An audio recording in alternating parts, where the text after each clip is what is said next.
One of the most serious accidents in the history of planet Earth, happened here in Brazil, in Goiânia. Netflix just released a series called Radioactive Emergency.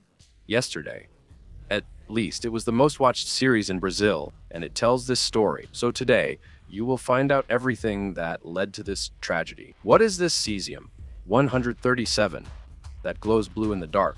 Why can it kill people in such a silent way? And what happened in Brazil that was so serious? So, let's start by telling this story. Let's go back in time to when I was 5 years old in 1987. 1987. If you clicked on the video thinking it just happened in Goiânia, no, it's going to be 40 years next year, but it's worth watching until the end. At that time, Brazilian rock was at its peak. The most listened to song of the year was Q, Paz Est by Legião Urbana. The president of Brazil was José Sarney, and our great Formula One champion was Nelson Piquet. Ayrton Senna was just starting out back then, and that year, Piquet would become a three-time Formula One champion. The best-selling car was the Gol Quadradinho, and the Brazilian champion that year was Sport from Recife. Some people will argue in the comments, saying it was Flamengo, but I'm not getting into that debate. The fact is, over in Goiânia, there was a building that used to be a radiotherapy clinic, but it had been shut down. It was an abandoned building, and people would sometimes go there to pick up some things that had been left behind. On one of those occasions, two scrap collectors found inside a room a kind of strange piece of equipment that was very heavy. They realized there was a lot of lead inside and decided to take it to a junkyard. This device was extremely dangerous and they had no idea what they were doing. And here it's worth giving a very important explanation, which is about this meme right here. That's right. Let's explain what radiotherapy is. Because radiotherapy is not X-ray. And we've already taken apart an X-ray machine. We had some doubts when we did this on Manual do Mundo. Radiotherapy treats cancer patients. It's done so you can kill the cancer cells by directing radiation right where the disease is. This radiation will damage the DNA of the cancer cells. So the cancer gets weaker and the cells start dying. But at the same time, it affects normal cells very little and causes minimal damage to them. It's like you have a kind of magic ray that only kills the cancer cells and doesn't kill healthy cells. And it goes through the skin. You can reach the cancer that's inside. It's a very important treatment. Jansen is asking back there behind the camera, how can radiation kill the cancer cell and not kill the normal cell? Cancer is uncontrolled cell growth. So the cells start dividing like crazy in a completely uncontrolled way. And this completely disrupts the place where the cancer occurs. So if you have cancer inside the bone, it means that something strange is going to start growing in that bone in a completely wrong way. These cells have slightly more fragile DNA. It's easier to kill these cells. So when you apply radiation, you can cause their DNA to break, to get damaged. And then either these cells won't reproduce anymore, or the body itself has a way to eliminate cells with damaged DNA. So the chances of this cancer shrinking, of it disappearing, increase a lot. At the same time, if you use the right dose of radiation, you even damage the surrounding cells. Anyone who has undergone radiotherapy and is watching this video will probably have some unpleasant memories of it, because it burns the skin, causes pain, and leads to some reactions, but it doesn't kill the cells. So you go several times, day after day, applying radiation to the cancer, damaging the cancer cells. But the normal cells keep resisting. Of course, if you overdo the dose, then the normal cell will get damaged too, and you might end up causing cancer in a cell that didn't have cancer. X-rays are something else. X-rays are a kind of invisible light that can pass through our body, but they don't go through the hard parts like bones very well. So it's a very important exam to be able to see inside the human body, mainly to check if there's a fracture or something like that. Both radiotherapy and X-rays involve radiation, but they're quite different things. And the X-ray machine, which we took apart here on Manual do Mundo, doesn't have anything radioactive inside. What generates the X-rays in the X-ray machine is a kind of lamp inside it, and when you turn it off, there's no more radiation. In the radiotherapy machine, at least in the old ones, that's not the case. What generates the radiation is a radioactive element. It's something you can't turn off. It's an extremely toxic, poisonous material that stays inside, but the rays that come out of it are highly controlled to target only the cancer. And that's what was inside the equipment that those guys took from the abandoned clinic. Since there was a lot of lead, they sold it to the owner of a junkyard in Goiânia, who finished dismantling that piece. He broke that lead shell that protected the radioactive element. And inside, he found a kind of bright blue salt. It was something almost magical that glowed in the dark without any battery or anything. And that was the big trap. Inside that radiotherapy machine, there were 19 grams of cesium-137 chloride. Cesium, it's here, on the periodic table, in the same column as sodium and potassium. And this 137 means that inside it, if you add up the protons and neutrons, you'll get 137. It's a pretty high number. It makes cesium kind of unstable, and it releases a lot of radiation. A lot of people ask me on the Manual do Mundo WhatsApp channel where this glow from cesium comes from. One of the things it does is release electrons at an absurd speed. When these electrons pass, for example, through water, they pass inside the cesium chloride crystal itself. They travel at the speed faster than light would travel there. These particles don't actually reach a speed greater than light in a vacuum. They reach a speed greater than light would travel in the material they're passing through, like water, for example. And that creates a kind of burst of light. This emits a lot of bluish light.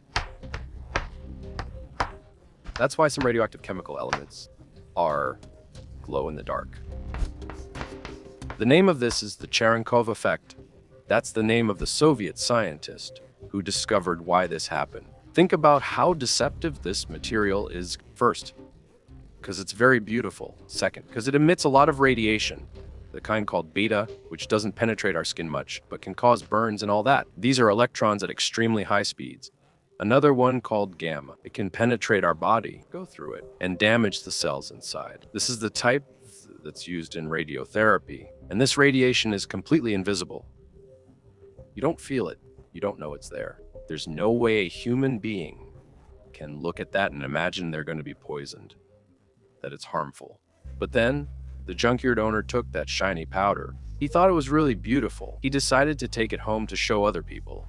So he showed it to his wife, his brother, his neighbors, his nephews. People would go to his house, and he would give them a little piece, a little bit, and it started to spread. Everyone thought it was kind of magical. People would put it on their bodies like it was makeup. But Viberi, those people were really dumb, weren't they? They would put this dangerous stuff on their bodies like they were painting themselves. No, we're talking about 1987. At that time, everyone got their information from television, from the radio. Very few people subscribed to a newspaper. The internet didn't even exist yet. People didn't have access to the information we have today. There was no way for them to know it was dangerous, and putting it on your body is kind of a natural reaction. It's what we do with glitter during carnival today. That's all they were doing. But the consequences were different because cesium is very harmful to your health. And people started having headaches, vomiting, feeling sick.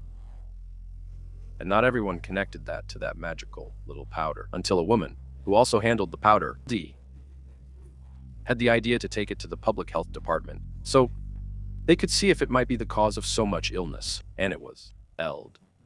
That was exactly what was making everyone sick. By the time this woman went to get help, that powder had already been spread among people for several days, with no control at all, without anyone having any idea what was happening. But now they knew. And how are we going to deal with this problem? The Chernobyl nuclear accident had happened just over a year ago. So all this stuff about radioactivity, nuclear stuff, and radiation you can't see. It was a topic that was very much on people's minds. And any information about this could throw the city into panic, extremely scared. How many people had been contaminated? Was it safe to drink the water? Was it safe for us to eat food from the supermarket? Was the whole city already contaminated? The trouble has started, and now the war begins. We're going to have to solve this problem. And what I found very interesting about watching this series is that we're talking about a Brazil from 40 years ago in a regional city. Back then, it was nothing like what Goiânia is today. Now, it's a big, well-developed city. We're talking about a different Brazil, but people kept going. Look at that. First of all, they had to treat the people who were sick. And cesium does a lot of damage to the body. It's in the same family as sodium and potassium, which means our body, it treats cesium more or less as if it were sodium or potassium, which are two very important chemical elements for our body. So when cesium enters the human body, the body says, "Come here, cesium, we need you." Let's put you inside our cells and everything else. There isn't a natural rejection of cesium. On the contrary, if you breathe it in or swallow it, it will start to become part of your body, and it will keep emitting radiation inside you. It will keep damaging you from the inside out. And what exactly does this radiation do? It damages the DNA of your cells. That means that when used against cancer cells, it can kill the cancer cells. But if you use too much on healthy cells, it can cause cancer, but that happens many years later. What happens immediately is also serious. Anyone who has direct contact with radioactive material like that can suffer from something called acute radiation syndrome, which will cause vomiting, diarrhea, dizziness, very severe burns on the skin. They appear gradually, not immediately. It attacks from inside our body, and you might stop producing white blood cells in your blood. In other words, you have no defense. The body becomes defenseless, and it can be attacked by any kind of infection. And then, you can imagine that over there in Goiânia, they were in big trouble. First, people had to be washed very thoroughly to remove the cesium that could be anywhere on their bodies. Because if there's a little particle on the skin, that particle keeps emanating, keeps releasing radiation all the time. You have to get rid of it. After that, you have to treat the person just like any other patient. Treat the wounds, the vomiting, and they used a pigment called Prussian blue a lot. It binds with the cesium inside the body and makes it easier for you to eliminate it through your stool, which, as you can imagine, was another problem. Because if the cesium was inside some people's bodies when they went to the bathroom, either number 1 or number 2, it was contaminated. There was radiation in the person's stool. That's why the place where they stayed in the hospital had to be completely isolated. And that's why a lot of people were also afraid to get close to them. Not just people on the street, but also doctors and everyone else. Another huge problem was figuring out who was contaminated besides the people who were already feeling sick, because the symptoms could appear later. So they set up a kind of military-style operation at the Goiânia Stadium, so people could go there and be scanned. And it was this instrument right here that people used at the time to detect radiation. This is a Geiger counter. Since we can't see radiation, you have to keep moving it close to objects. To see if this noise increases, here we have some things that have a little bit of radiation, like our uranium plate. We also have trinitite here, which is a remnant of an atomic explosion. But I think the most radioactive thing we have is monazite sand. It's sand from Espírito Santo. This isn't dangerous. It has more radiation than everyday things, but it's not the kind of radiation that will kill anyone. It won't make anyone sick. But look what happens to the noise when I get close from here from the Geiger counter sensor.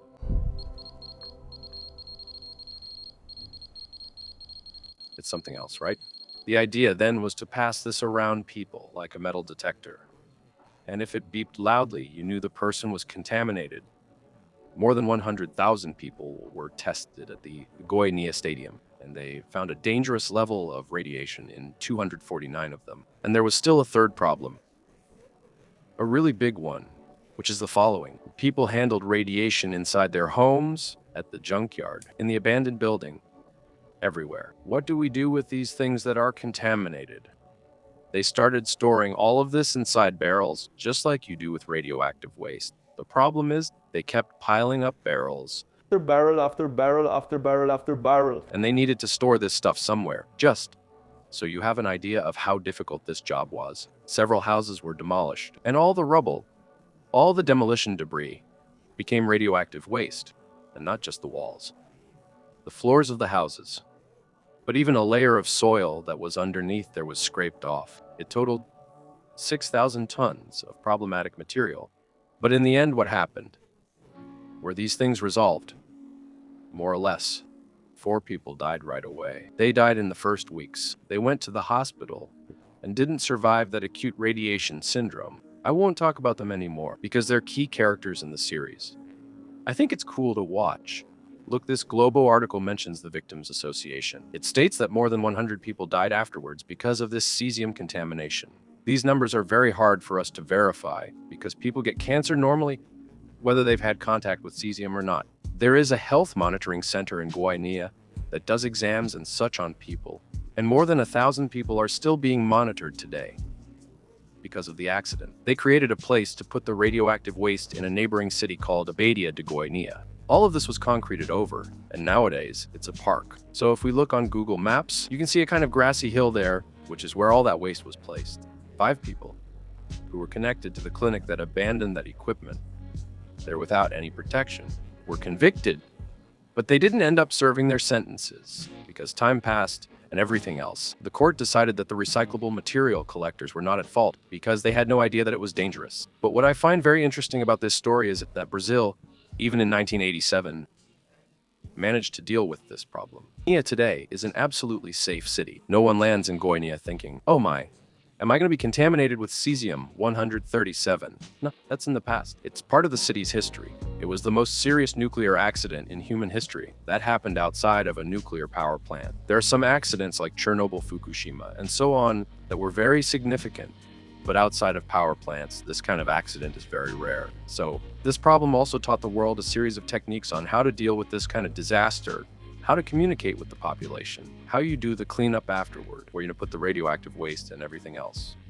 Anyway, if you haven't seen the series, this isn't a Netflix ad, but I really think it's cool if you watch it to understand a little bit of Brazil's history. And I think the story is really well told too, the way the characters are connected. You can see it's not just a science drama. We talked a lot here about chemical elements, about numbers, but there are people behind all of this. And I think the series explores that really well. It's worth watching.